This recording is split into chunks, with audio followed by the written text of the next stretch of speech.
Humility is an example, or it's a characteristic or a value that is not very comfortable to talk about, right? In a iPhone, iPad environment where it's all about me.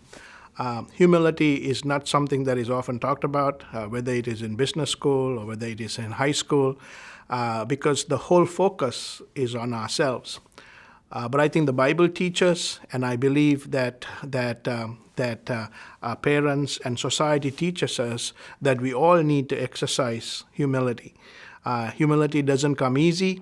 Sometimes it takes life experience, it takes failure to learn humility and to recognize that life is more about others and more about how you serve than yourself, and you find significance in yourself by serving others, and it takes a level of humility to serve and to be a servant. And so this is an area that I focus on because it doesn't come easy to me, but yet I recognize as a leader, as someone who wants to practice being a servant, that humility is a very important ingredient or a very important quality.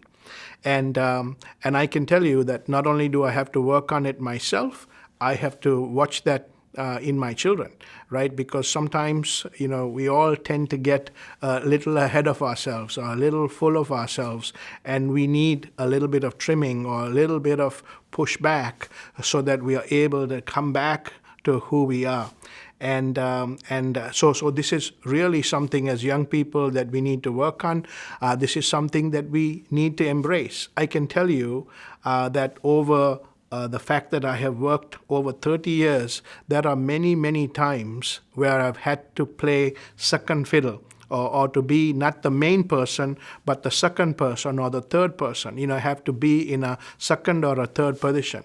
But we need to recognize how to be comfortable in that and really, work towards team success and not to always think about ourselves. And I can tell you that part of the reason why I have been entrusted with more is because there was a time when I was playing second fiddle. I was overlooked quite a few times for a promotion, and it would have been very easy to throw in the towel and become a victim. But I had to realize, listen, here's a great opportunity for me to be humble, to exercise humility, to continue to do what I am doing, to be faithful in the little things. I think the Bible says when you're faithful in the little, you will be given much. But to do the little things, right, sometimes it takes humility, right, to take the trash out. Nobody wants to do that. Nobody wants to clean up, after the party, right? You want to be the center of attention, but that will come, right? But when we humble ourselves and we do the little things right,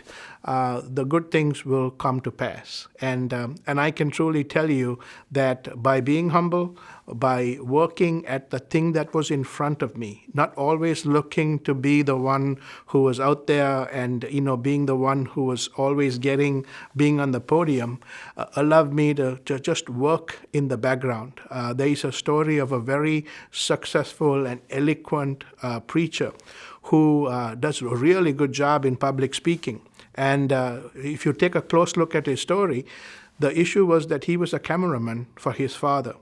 And his father was a very well-known speaker, and all this young man did was, all his interest was to be behind the camera for his dad. And after many years of public speaking, his father passed away, and guess what?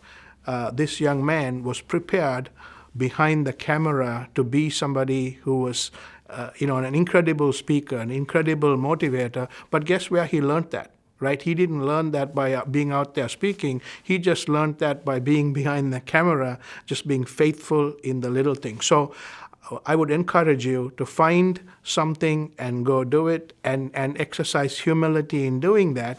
And in the right time, your break will come.